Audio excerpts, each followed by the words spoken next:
prazer imenso estar aqui com vocês. De uma certa forma, eu me uno às palavras do meu precedente amigo Amaury Pereira, sobre a satisfação que é para nós estar participando de um evento como este, né? Pela oportunidade do tema. Eu costumo dizer que a questão racial se tornou, e não por acaso, se tornou um dos temas mais quentes do debate público contemporâneo, e, portanto, abordá-la, e especialmente sob a ótica que ela vem sendo abordada nesse seminário, é fundamental para a gente poder avançar nessa luta, mas também pelo fato de primeiro, ter sido organizado pelo Oliveira, que é um companheiro, e sua equipe, evidentemente, companheiro de longa data, que tem mantido acesa a chama dessa luta dentro da Polícia Civil, dentro do governo do Estado, e está rodeado de amigos, tanto na plateia quanto aqui na própria mesa. E o Henrique Paulo, só para dizer para vocês que eu me lembro dele, ele era desse tamanhozinho. Então, para vocês verem como a gente não se conhece. Mas como eu disse nessa breve introdução, a questão de raça é uma das questões mais quentes do debate político, do debate público contemporâneo. Ela está sempre presente, seja nos jornais, nos talk shows de rádio e de televisão, enfim, no debate dentro das universidades, dentro de sindicatos. Eu próprio tenho participado de atividades dessa natureza em organizações desse tipo. Mas se nós olhássemos um pouco para trás, não muito tempo para trás, nós veríamos que a situação era bem diferente. Escrevendo no final da década de 80, num livro em parceria com Lélia Gonzalez, o sociólogo argentino, então radicado no Brasil, Carlos Rasenbach, que foi um dos pioneiros nos estudos, nas pesquisas quantitativas sobre desigualdade racial no Brasil, se posicionava como um sociólogo do gueto. Dizia ele nesse artigo: eu sou um sociólogo do gueto. Eu escrevo, produzo, pesquiso, publico, eu e parceiros meus, como Nelson do Vale Silva, e nada acontece, não há repercussão na sociedade. 6 anos depois, cerca de 6 anos depois, em 1996, o Ministério da Justiça organizou em Brasília um seminário intitulado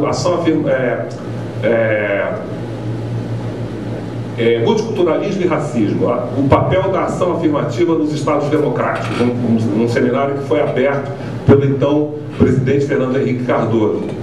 E nesse seminário, que discutia os temas que o próprio título apresentava, eu me lembro da participação de vários especialistas brasileiros e estrangeiros na questão racial, gente como Thomas Kidmore, da Brown University, Antônio Sérgio Guimarães, da USP, o próprio Carlos Rasenbach, e todos eles, nas suas falas, em relação ao tema ação afirmativa, né, parte do título do seminário, todos eles se manifestavam pessimistas. Olha, todos eles eram favoráveis a essas medidas e todos eram pessimistas. Resumindo o pensamento deles naquele momento, as elites brasileiras seriam demasiadamente opacas a esse tipo de discussão, fechadas para isso, eu diria, conservadoras demais para aceitarem que esse tipo de política pudesse ser implantado, pelo menos no horizonte visível.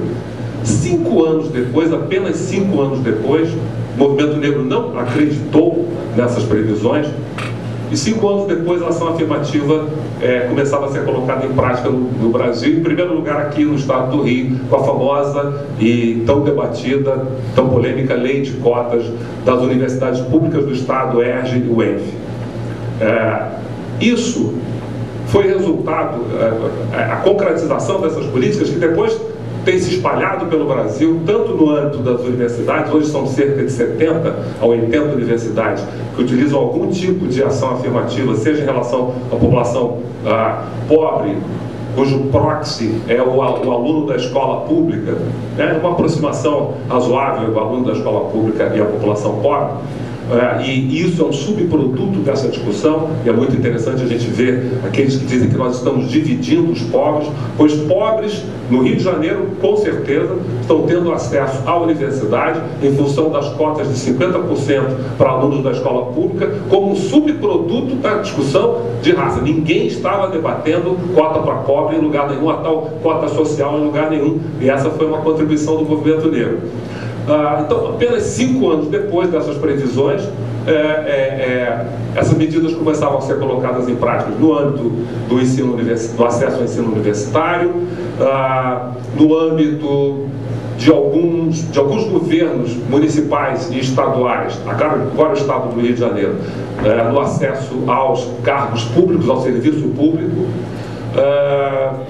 Também existem algumas empresas que têm adotado políticas voltadas para o que eles chamam de promoção da diversidade no local de trabalho.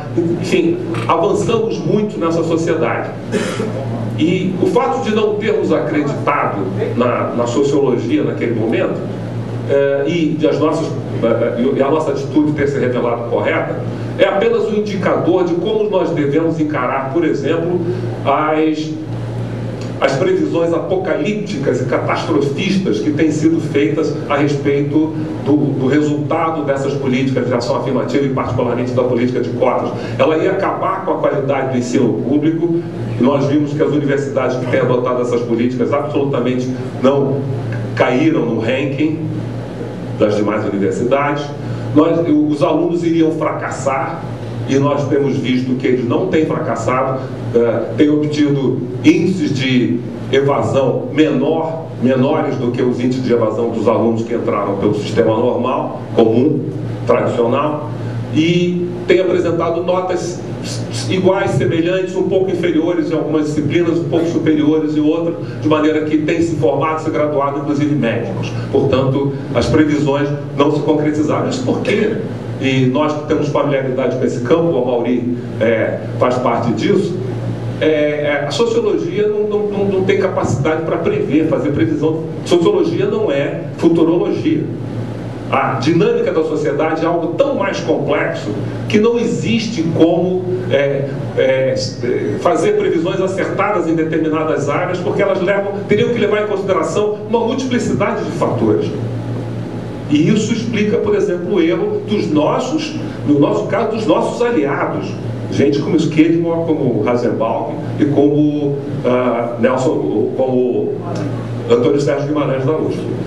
Bem, hoje então nós temos um quadro bastante positivo, no certo sentido. A Amaury enfatizou bastante isso. Temos feito avanços que eram considerados inimagináveis há algum tempo atrás.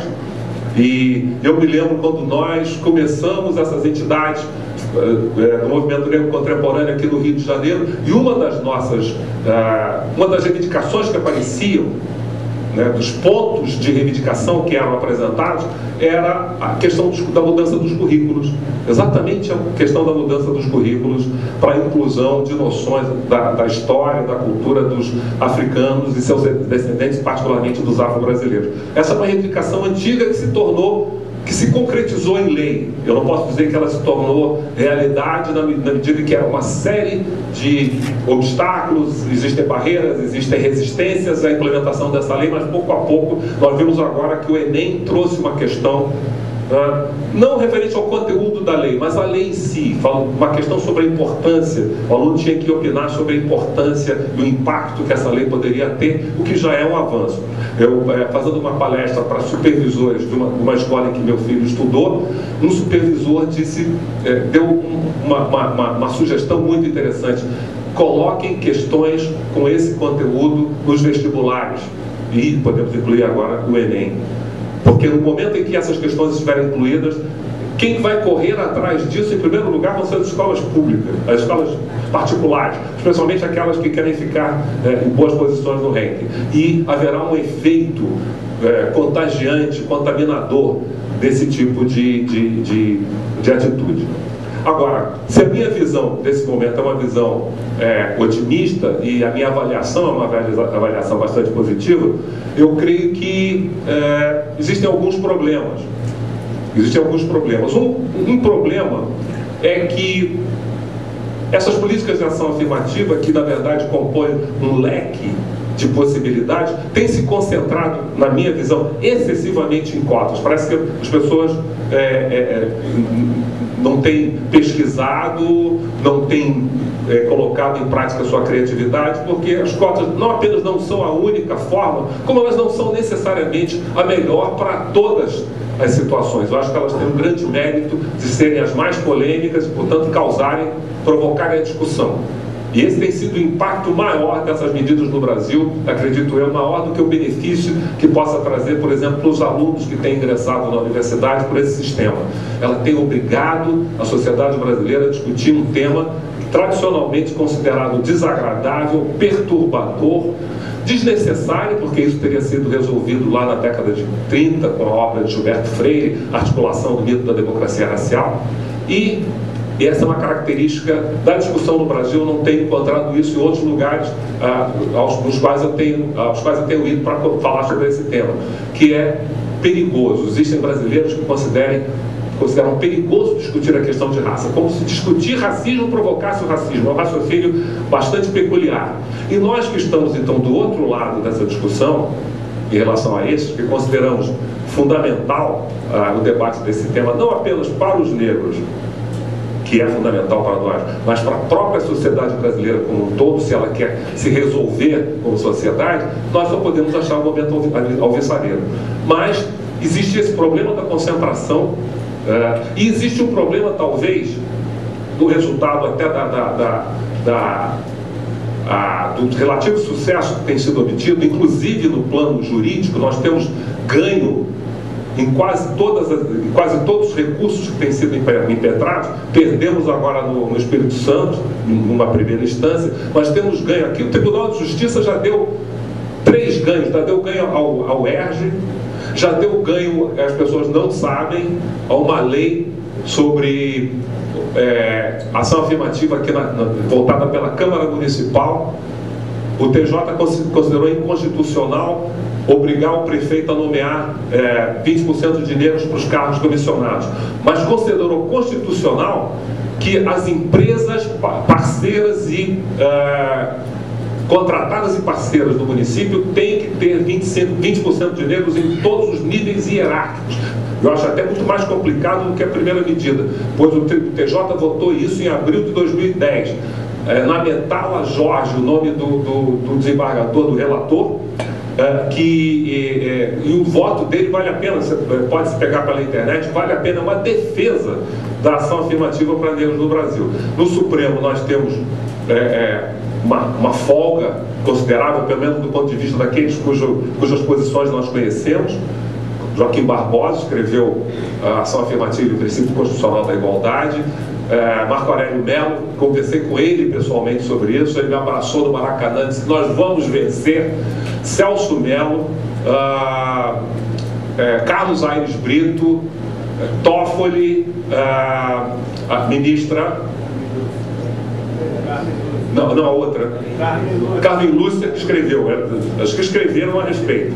E agora o Fux também, que na audiência do Senado. Então nós temos uma grande chance. Mas a ação afirmativa, é preciso que a gente tenha na cabeça, não é a panaceia para a solução dos problemas raciais. Ela é um passo, ela significa abertura de oportunidades e de possibilidades, significa dar visibilidade a negros em posições de destaque, algo de que, sobretudo, as nossas crianças precisam, mas elas não são a solução para o problema definitiva, para a solução do problema de raça. Aliás, elas nem pretendem isso.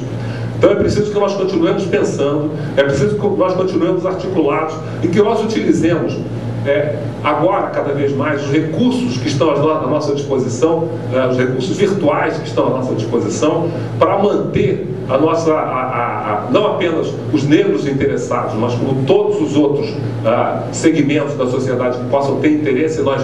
Nós temos tido a participação de brancos fundamentais nessa luta, e nós não teríamos chegado ao ponto que nós chegamos se não tivéssemos isso. É preciso que nós reunamos, então, os nossos parceiros e aliados para, enfim, continuar avançando, utilizando recursos tradicionais dos recursos que agora se apresentam. E que nós fiscalizemos Existe uma série de órgãos públicos que foram criados, isso foi um avanço extraordinário, cerca de 500 órgãos de promoção da igualdade racial pelo Brasil, mas esses órgãos padecem, na maioria das vezes, do problema de falta de verbas, falta de recursos e de pessoal, e isso, as pessoas que estão lá dentro desses órgãos precisam do nosso apoio, precisam do apoio da sociedade civil, pressionando, porque não é papel de órgão de governo pressionar. A pressão tem que vir de fora e tem que ser exercida por nós todos. De qualquer forma, um avanço relativo e grandes possibilidades para frente. Obrigado.